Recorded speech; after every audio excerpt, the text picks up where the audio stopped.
I never thought I'd see him again. That's what I kept telling myself in the 3 years since college, the 3 years since I'd watched him walk across that graduation stage and out of my life. But there he was, standing at the back of the Barnes & Noble on 5th Street holding a copy of my book like it was something precious. The bookstore had set up a small table near the fiction section. 20 folding chairs faced it, and I'd been thrilled when 15 of them actually filled up. My first novel, a quiet story about 2 boys finding each other in a small coastal town, had somehow found its audience. The reading had gone well. My hands had only shaken a little when I'd started, and by the 3rd page I'd almost forgotten to be nervous. I was signing books now, chatting with readers when I felt it. That particular awareness that makes the hair on your arm stand up. I looked up from signing Mrs. Patterson's copy, and that's when I saw him. Damien. Same dark curls, same way of standing with his weight on one hip, same devastating smile that had ruined me sophomore year. He waited until everyone else had gone. Just stood there, patient, while I signed for the elderly couple who'd driven 40 minutes to be here, while I took a selfie with the book club president who'd chosen my novel for their monthly pick. The whole time, I could feel his eyes on me. My signature got messier with each book. Finally, it was just us. He walked up to the table carrying a stack of books, and I counted them. 6 copies. 6 identical copies of my novel. "Hey, Elliot," he said. And God, his voice.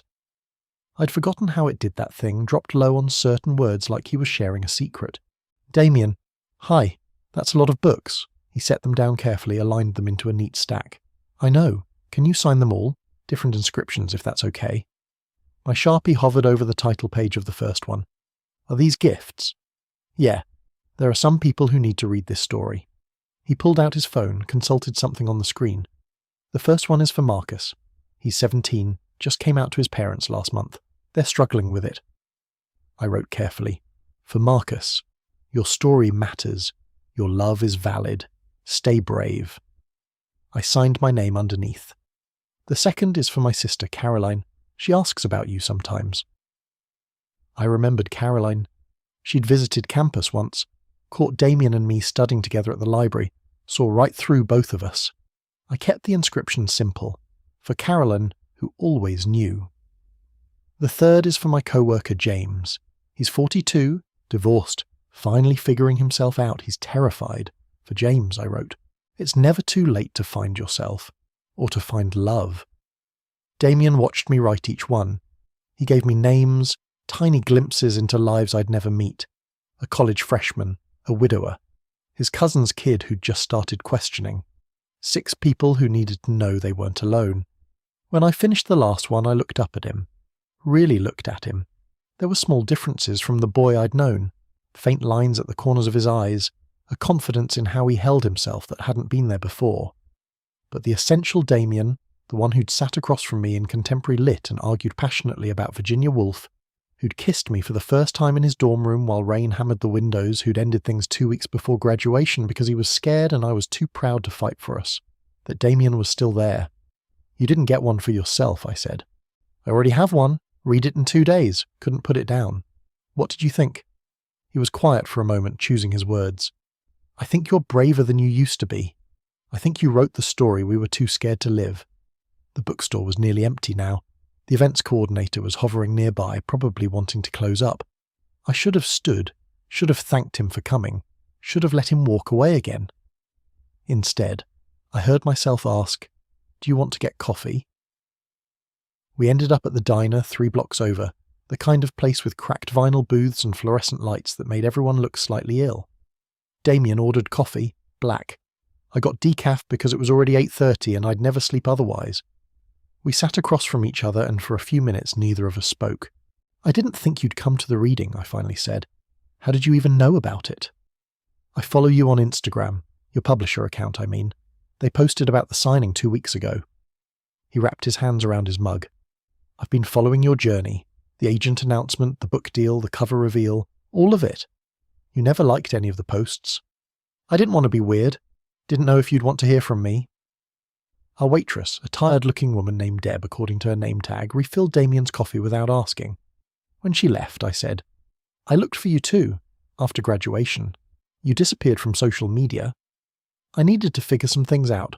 Went to therapy, actually. Dealt with a lot of internalized stuff I'd been carrying. He met my eyes. Breaking up with you was the biggest mistake I've made. The words hung between us. I'd imagined him saying something like this 1,000 times in the months after graduation, had scripted entire conversations in my head while lying awake at 3 a.m. But now that it was happening, I didn't know what to do with it. You said you couldn't be with me and be the person your family expected you to be, I said quietly. You said you had to choose. I was 22 and terrified. My dad had just made some comment about grandkids at Easter dinner, and I panicked. Thought I could make myself fit into their picture if I just tried hard enough. He laughed, but there was no humour in it. Spent a year dating women, trying to convince myself it could work. It was awful, for everyone involved. When did you stop? When I realised I was looking for you in every person I met. When I understood that the life my parents wanted for me wasn't mine to live. He turned his mug in slow circles. I came out to them about a year ago. It didn't go great at first, but we're working on it. Caroline helped a lot. I thought about the inscription I'd written in her book, Who Always Knew. She was rooting for us. She still is. She's the one who pushed me to come tonight. Said if I didn't, she'd show up and drag you to my apartment herself. Despite everything, I smiled. I always liked Caroline. She always liked you too, said you were good for me, said I smiled more when you were around. The diner was warm, almost too warm, and I shrugged out of my jacket. Damien's eyes caught on my wrist, on the leather bracelet there. He'd given it to me for my 21st birthday. I told myself I kept wearing it because I liked how it looked, because it went with everything, because replacing it seemed wasteful. All lies. You kept it, he said softly. It's a good bracelet. Elliot. Yeah, I kept it. I touched the worn leather. I kept a lot of things. The postcard you sent from that conference in Chicago, the copy of the Song of Achilles you lent me with all your annotations, the photo booth pictures from that terrible frat party. I have those too. The pictures, I mean. They're in my wallet. We looked at each other across the table, across 3 years of silence and growth, and becoming different versions of ourselves. The fluorescent lights buzzed overhead. Someone dropped a plate in the kitchen, and we both jumped. I'm not the same person I was, Damien said. I've done the work. I know who I am now, and I know what I want. What do you want? Honestly? I want to know if you're seeing anyone, and if you're not, I want to know if there's any chance you'd let me take you to dinner, a real dinner, not diner coffee at 9 p.m. My heart was doing something complicated in my chest. I'm not seeing anyone. Haven't been for a while. Turns out I'm not great at dating when I'm still hung up on someone from college. Yeah? Yeah. I took a breath. But I need to know you're sure. I can't do this if you're going to panic again. If you're going to decide in 6 months that this is too hard. I'm sure. I've never been more sure of anything. He reached across the table, palm up, an invitation. I know I hurt you. I know I have to earn your trust back. But Elliot, reading your book, seeing the person you've become, knowing that I could have been part of that journey and I wasn't, it killed me. I don't want to miss any more of your life. I looked at his hand, looked at his face, saw the sincerity there, the hope, the fear that I might say no. 3 years ago, he'd let me go without a fight. 3 years ago, I'd been too hurt and too proud to ask him to stay. We'd both been younger then, both so scared of wanting something that didn't fit the script we thought we had to follow. I put my hand in his. His fingers closed around mine, warm and familiar and right. Okay, I said. Dinner, a real one. His smile could have lit up the entire diner. Yeah? Yeah, but you're buying since you already spent a fortune on 6 copies of my book. Worth every penny. Especially if Marcus and James and the others find even a fraction of what I found in those pages. What did you find? Hope. A reminder that love doesn't have to look like what we're told it should. That 2 boys finding each other isn't a tragedy, it's a gift. He squeezed my hand. And maybe a little bit of forgiveness. For myself. For being so scared back then. We stayed at the diner until Deb started giving us pointed looks and wiping down nearby tables with aggressive enthusiasm. We talked about everything. His job at an architecture firm, the tiny apartment he'd just moved into, his therapy journey. My book tour plans, the novel I was working on, the creative writing classes I taught twice a week. We talked about the people we'd been and the people we'd become. We didn't talk much about us, about what this might be, but it hummed underneath everything. A current of possibility. When we finally left, the night air was cool and clear.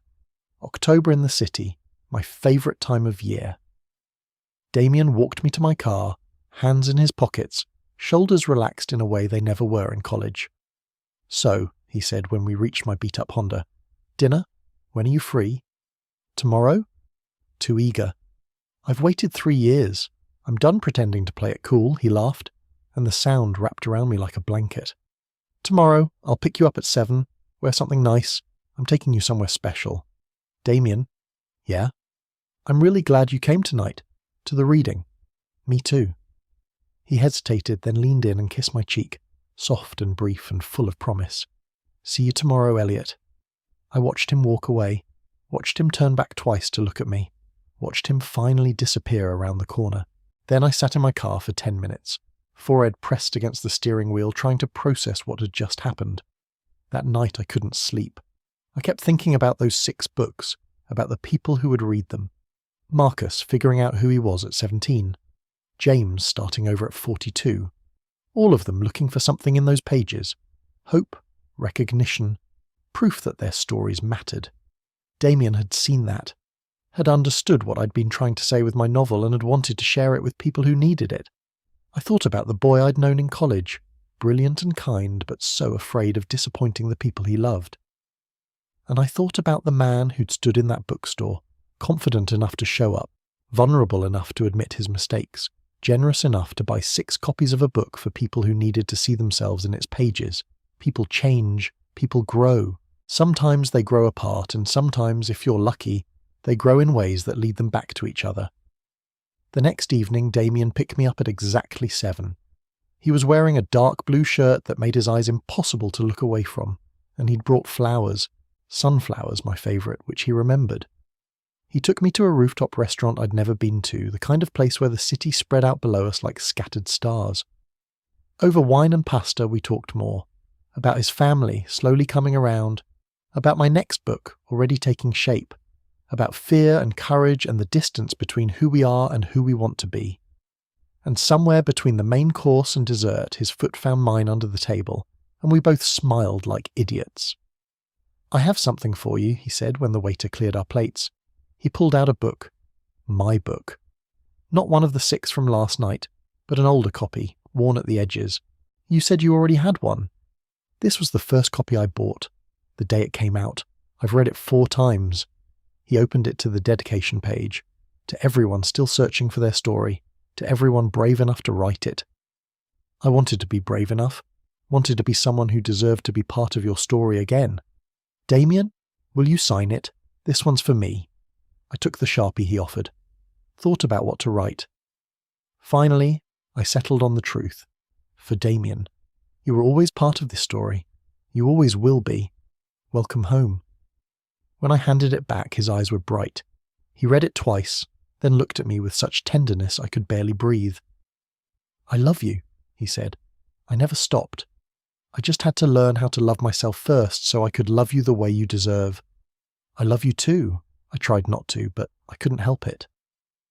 We left the restaurant hand in hand, walked through the city talking and laughing and stopping occasionally to kiss on street corners like we were 20 again and had all the time in the world. And maybe we did. Maybe this was our second chapter, the one we'd both needed to grow into. Later, much later, lying in his bed with the city lights filtering through the curtains, I thought about those 6 books again. Thought about them finding their way to people who needed them, opening doors, offering hope. Thought about how Damien had understood that books could do that, could change people, could make them feel less alone. "Thank you," I whispered into the darkness. "For what?" "For showing up, for being brave, for the 6 books." He pulled me closer. "Thank you for writing a story worth showing up for." And that's the thing about love, I think. The real kind. The kind that lasts. It's not just about the grand gestures or the perfect moments. It's about showing up. It's about doing the work on yourself so you can be better for someone else. It's about buying 6 copies of a book because you know it might help someone find themselves. It's about second chances and growth and choosing each other. Again and again, even when it's scary, especially when it's scary. 3 months later, I dedicated my second novel to him. And somewhere out there, Marcus and James and 4 other people I've never met are living their lives a little braver, a little more certain that their stories matter. Because Damien showed up to a book signing, bought 6 copies, and gave them away. Because love, the real kind, always finds a way home. Total char count, 16,847.